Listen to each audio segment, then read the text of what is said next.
police believed their biggest concern would be unraveling the truth of what happened to him. But as they dove deeper into the investigation, they soon uncovered that this was just the beginning of a twisted case. Jim's disappearance would prove to be the catalyst in exposing a sickening secret that had been kept hidden for years. Let me see that. That's something. Oh, it appears to be a skull cap. Huh? Yeah.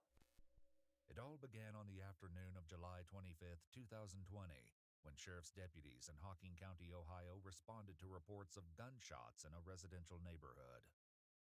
How we doing? All right. We shot guns. 40. That's down the road. Well, she said you guys were shooting. I shot We're them. shooting at 22. The deputies were greeted by 18-year-old Melody Dixon and her father, 40-year-old Michael, or Mike as he was most often known. While Mike had been staying at his friend James Jim Whitaker's property for about 2 years, Melody had moved in about 4 months ago. While nothing may have seemed amiss with the father and daughter initially, police would likely look back at this interaction with concern later. What'd you shoot in it? What kind of ammo? Oh, hold on a second. Okay. That'd be terrific. There was something far more alarming going on at this house than disruptive shooting. However, with the residents being so cooperative, the deputies had no reason to think that anything was amiss. They would soon realize just how wrong they were. Was you shooting anything else? That and the 22. Okay. We had I only shot that once, and I can show you where it hit the tree.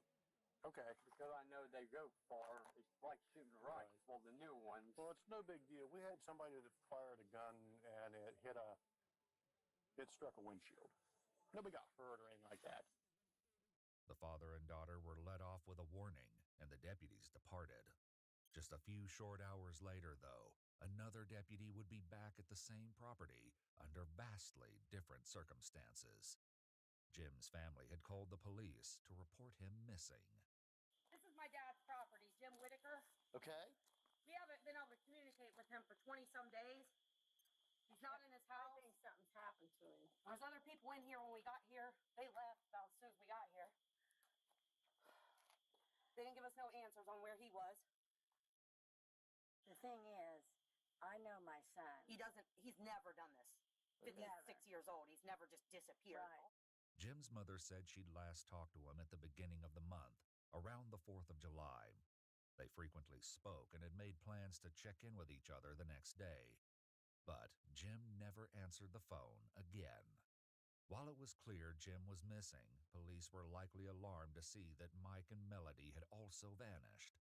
The nature of their relationship, along with the reason they decided to suddenly depart, raised more than a few questions. Jim's family had actually seen Mike acting suspiciously earlier, just after the deputies who responded to the reports of gunshots left. He had a 50-pound bag of dog food in one hand, a live dog, a chainsaw, and reached over and grabbed 5 arrows off of that thing that's out there and a pair of gloves. Those were not the only items missing from the house. Some of Jim's things were missing too, including a firearm, a crossbow, and 2 TVs. It's possible that he just took his personal possessions right here in It's this area. very unlikely. Like, I'm out. He has struggled to I keep this understand that. house I'm just for saying it's years. a possibility. It's a possibility. Okay. But he would have done that when my mom died, not now, just all of a sudden. Okay. Still trying to figure out exactly when Jim went missing, police also spoke with his friend Keith. While he provided interesting information, the story got even more bizarre. Keith claimed that Mike had showed him a strange note, allegedly written by Jim back on July 12th, 13 days earlier. Mike came out, we were fiddling with something in the garage. Mike was fixing something and I was sitting there fiddling with it. He came in the house and then he come back out and he's like, I just found this in Melody's stuff. And it sounded like an odd profession of love to Mike's and his daughter, that girl Melody / notes. Yeah. But, you know, Very weird. It was signed Jimbo. I didn't think Jimmy ever signed his name Jimbo, you know. Additionally, the handwriting didn't appear to match Jim's penmanship, and his mother and daughter both said the way it was written didn't sound like Jim at all. While they didn't know it just yet, This note would end up being a huge clue, helping to explain what exactly had happened to Jim. As well, the timing of the note meant that Jim could have been missing for weeks at this point. It was clear that something wasn't right. Unfortunately, the most likely sources of answers were Mike and his daughter Melody, and they were nowhere to be found. The next day, several deputies and detectives from the sheriff's office returned with a warrant to Jim's property to conduct another search. What they uncovered made their hunt for Mike and Melody even more urgent. What's in the basement? That's where Michael was staying at. There's a bunch of crap. I would definitely Where what? I'd definitely wear gloves. It's dirty. Who kicked in the door? I'm just trying to determine what was like it and what was new, that type of thing. But that door has never been locked. Never, ever. So this is, Mike can put that on there. do you know why? No, I have no idea why. When the officers entered the basement and saw the conditions, they quickly realized that this would not be an easy search. One thing, however, likely stood out to them right away. Mike and Melody were both supposedly living here, but there was only one bed. While this was clearly concerning, it was only the tip of the disturbing iceberg when it came to Mike and Melody. Smells like feet. I think my smell quit. What? So I think I quit smelling a while ago. No blondies.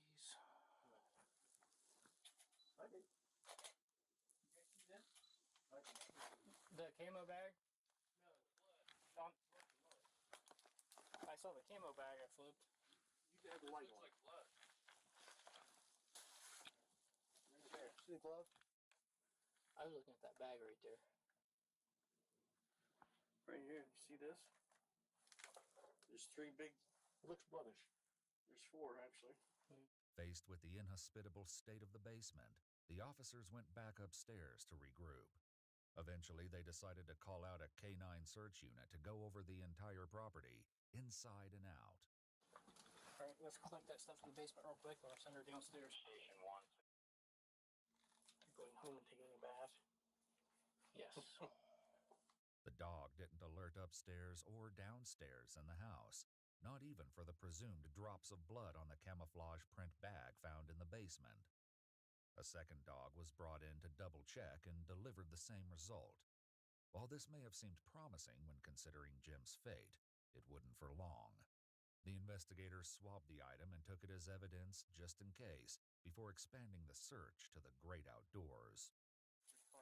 Nothing? How close does he have to be, depending on... Usually within about 4 to 6 feet. He'll alert. Okay. While following the dog, one of the detectives came across what appeared to be a tombstone. Here, the K-9 alerted, which it was trained to do only if it detected the smell of human remains. Before they could start digging, Jim's daughter returned to the scene. What she said dashed any hope of finding clues near the headstone. Do you know anything about a gravesite being here? Not your dad's, but there's a World War I. Oh, no. That's just okay, so here's what happened. That got, me and my mom actually got that from, that's part of her family, and they replaced the stone, and they allowed us to take that one. There's no grave to it. Oh. It's just a stone. Yep, it's just Okay. a stone. Well, the dog actually alerted to right there, where it's leaned up against the tree. They theorized that the headstone had absorbed some of the scent of human remains from the cemetery where it came from, resulting in a false alert. While it was good news that they hadn't found a body, it was also troubling, because they still had no leads about what happened to Jim. Only later would they realize they had overlooked a crucial source of evidence. Still, a promising lead turned up. On a property just a few miles down the road, the investigators stopped by to chat with a man named Kenny, who knew both Mike and Jim. Sheriff's Office, how are you? Look for Mike. Huh? Michael Dixon. What about him? Looking for him. He ain't seen him for a couple days. Sure about that? Positive. All right, well, because his car's right there. I know it is. So let's not do something silly if you're not telling the truth. Oh, I'm telling the truth. Okay, so when did he drop his car off? I guess last night, but I wasn't here. My girlfriend was here then. Okay, can I get a look at it? Oh, I don't care. All right. Apparently, Mike left his car behind because it was leaking transmission fluid. However, that was the only explanation he offered before taking off again. When looking through the back window, the deputies could see the chainsaw Jim's daughter said Mike took from the house. Mike's mom and stepdad, Denise and Frank Specie, lived just down the street from where Mike had left his car. When they headed over to the Specie house, the investigators found not only what they were looking for, but also would soon discover that multiple members of the Dixon family were hiding things, even if some of them didn't know it. Mike, there's a Fairfield County's got a warrant for you. You can take this there. Okay? Why don't you take a couple hits off that cigarette? Or you just can't hang it in your mouth, keep smoking it if you want. That'll help you out. Is your dad here? Okay. Is there anybody else here or just your dad? Dad, my daughter. Okay. The detectives placed Mike under arrest on a pre-existing traffic warrant, but that wasn't what they really wanted to talk to him about. They made him aware of his Miranda rights before getting to the heart of the matter. You want to talk to me about what's been going on at Jim's house? They say that his daughter come down a few days ago and said that I had to get out of the house. He's been gone, I think, since the 5th. And his daughter come saying, oh, I was getting rid of his stuff. I didn't get rid of nothing. He was like a dad to me. So what do you think has happened to Jim? I'm hoping nothing. I'm hoping he just took off, but I don't know why. Further up the driveway, other detectives spoke with 18-year-old Melody. Did James say where he was going or anything? No. He didn't really say where he was going. He was just... What happened to some of his stuff? What do you mean? Like his guns, his TV set, and all that. Well, the gun was been missing. And I don't know about the TV.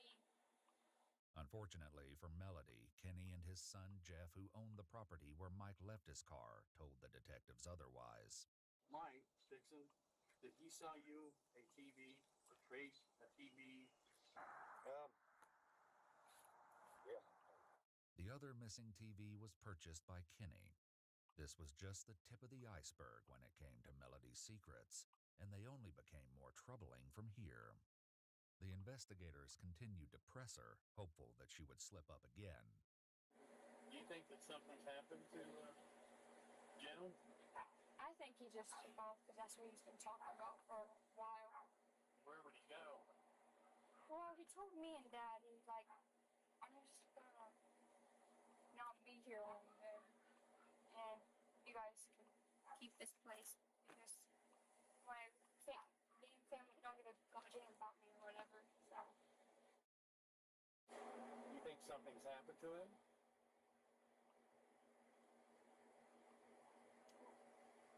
I don't really know because last time I've seen him was 4th, 5th. Melody was talking to police on the 27th, meaning that Jim had been missing for around 23 days at this point. Melody said that prior to living with Jim and her father, Mike, she'd been in foster care and was specifically not supposed to be in contact with her father. The reason for this was stomach churning, as investigators would find out. But for now, police focused on what they knew and the note Jim supposedly left. Did you and Jim have a relationship? No? He wanted one. You wanted one? And then when I told him no, he went berserk, and that's what that letter was about. This topic would come up again later. Currently, the detectives probably noticed that despite the dire situation, Melody's priority was clearly not the missing Jim, but her father, Mike. Is he going to jail? Mike? Because there's a warrant for him. Mike was transported to the sheriff's office, where the detectives continued to question him about Jim's whereabouts. But Jim had talked about in the past. Was there anything to indicate that he was going to, that his depression had reached a limit on that day? I didn't think so. Didn't think so? But I mean, if he was to basically, why would he take a TV. Yeah. While they'd already found the TVs Mike sold to Kenny and Jeff, investigators also tracked down more of Jim's missing property. A firearm matching the description of Jim's favorite rifle was sold on July 6th to an acquaintance of Mike's named Tommy, but he resold it 2 days later. Investigators were able to track it down and collected it as evidence. When chatting with the detectives, Tommy revealed more than just the location of the rifle. He also shared some concerning information about Jim and Mike's odd relationship. Because, see, Michael beat the shit out of that old man a bunch. Like, yeah, they got to fight a lot, man. The old man would get high on meth, because that old man was a meth head. And he'd get high on meth and stuff, and him and Michael would get into it, hot and heavy. I mean, he blacked Michael's eyes, and Michael blacked his eyes, too. I mean, it was like they was two fighting married couple. I swear to God, that's what you thought. The next day, when the deputies returned to ask Tommy a few follow-up questions, he had something else to add, this time sharing what Mike had apparently told him about his daughter, Melody, and Jim. He had said that he had caught his daughter and him in bed. I asked him. That's on my kids asked him right now, right in my living room 2 days before you guys arrested him. I asked him if he did it. And here's his exact reaction when I asked him. He was like, no, I mean, I didn't do it like that. Like, eating, like, how you put that? You know when somebody's being sarcastic? Like, you know, like you can see in their voice and hear that, you know, he knows more than what he was saying. Everything Tommy shared was concerning, and investigators' suspicions only increased when they spoke to some of Jim's neighbors. He mentioned that he was going to kill Jimmy, I don't know how many times. So several times. And this was even before Melody showed up down here. Because they get in fights, and they throw things at each other. They get in fights, and the next thing you hear was a couple gunshots, and you have to wonder, okay, did somebody shoot somebody this time, really, for real? At the sheriff's office, the investigators shared similar concerns with Mike. I guess what makes it look strange for you, Mike, is that you guys continued to live there and never let anybody know that Jim was missing. I mean, why not call the sheriff's office and say, hey, this guy's left, TV's missing, his gun's missing, and I haven't seen him for a few days. Even though I understand Jim's an adult, but why didn't you go and call us? I don't know, I just screwed up when I was going to. I asked if people would take part. They said, oh no, Jim might be doing something you don't want the cops to know about. I should have called Jim. Then, Mike made a mistake. Nah, I cared about Jim a lot with you. I mean, I'm not funny, but it was like my uncle. Alarmingly, Mike used the past tense when referring to Jim. It only got worse from there. Mike soon confessed to something so horrendous that not only was he placed under arrest, but detectives returned to the Specie residence to bring Melody in for an interview of her own. How are you? Okay. Melody, I'd like to take you down to Laurelville and talk with you about your dad. Okay? You okay to go? It's not on arrest or anything like that. We want to go down and just have a conversation with you in a nice private area. Melody agreed to go back to the station. Once they got there, the detectives made her aware of her Miranda rights before finally getting down to business. And what I would like for you to do is talk with us about the incident that occurred with Mr. Wick, about what your dad has told us. Are you willing to talk to us? Do you actually have a recording of you saying that? Sure do. Recording first and then send it to me. I don't have the video with me. So I bet you have to go on one right now. Well, I don't know if what you're telling me is correct or not. wouldn't you want the family to have closure? You think that James deserves to be laying out? Pardon?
was going downstairs to get my gun. And I went and got my gun.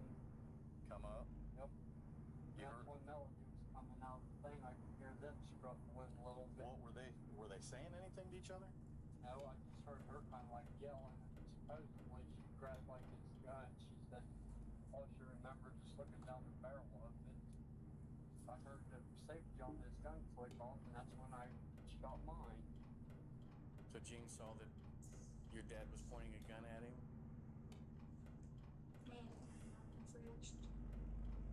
He didn't have enough reaction time to do anything? Is that what you're saying?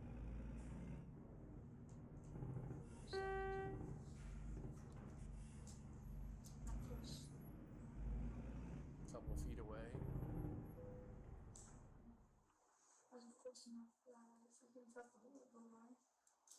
I'm right here where I'm standing. Okay. And if he would be come forward towards me a little bit, no, that way, just right there. And if you would have turned like, if you would have been going, look like, yep, right like that. Right there. Right there? Yep, now right just like that, exactly. And where did you hit him in his body? Right there where he's pointing towards his eye. The investigators had now confirmed that Jim was deceased, but the location of his body remained a mystery. The issue of motive would also come into question when police found evidence suggesting that there was something sickening going on behind closed doors. He only did what he did because of me. This, as it was later revealed, was probably true, but perhaps not for the reasons Melody was giving. He wasn't doing it because he's an evil person or whatever. I understand. He's just trying to protect you. And I don't think he should get like mad at someone and finish whatever. It's just, it's basically it was my fault. No, it's not your fault. I wouldn't say that. Because if I would have upset, No matter the truth, the gory efforts that followed Jim's death meant that the Dixons were in a heap of trouble. He talks about how they cleaned up. just bleach. Bleach. You know where he wanted the bleach from? Bleach the house. Yes. Did you cover up anything over here? Did you clean anything? Yeah, Did you clean up on the wall? a little bit. And then there was black, kind of like that in that way. See stuff. Where was most of the blood? On the floor. Was most on the floor? Was there a puddle? In the process of the cover-up, Mike had also rearranged some of the furniture. Surprisingly, he hadn't done so alone. The only reason I didn't think much about it is because me and Jimmy were talking about it. Mike may have even been in the room before Jimmy had not been around. You know, yeah. Well, we just actually rearranged stuff around and, maybe threw away trash or stuff like that. Nothing was cleaned. Makes me feel crappy or sick to think if Jimmy was around in any way, shape, or form, dead even or whatnot when I was up there. While Jim's friend Keith was nothing more than an unwitting accomplice, others were far more involved in the case than they let on. Back with Mike, the officers moved the refrigerator into its original position, so Mike could continue his reconstruction of the scene.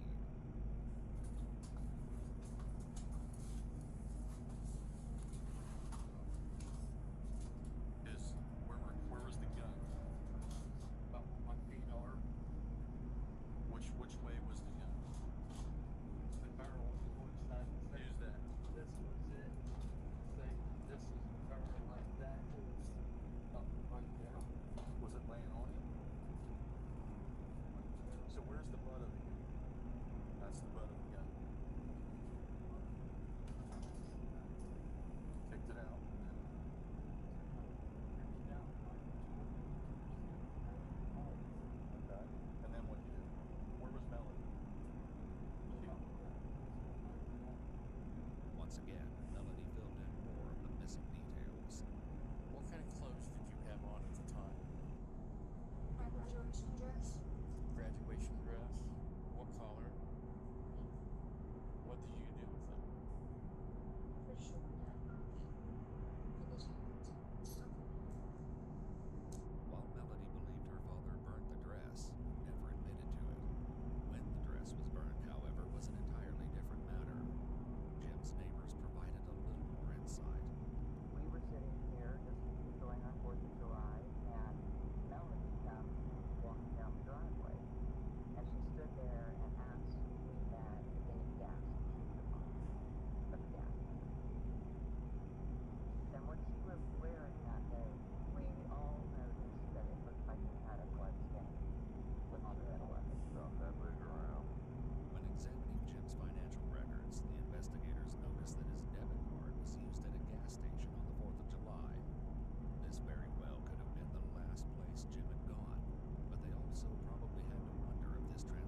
kind of gun at all. Handgun, long gun. Not that I've seen. Frank was granted a reprieve for now. But when police eventually got to the truth, Frank would be facing some serious consequences. Still, it didn't take long for those consequences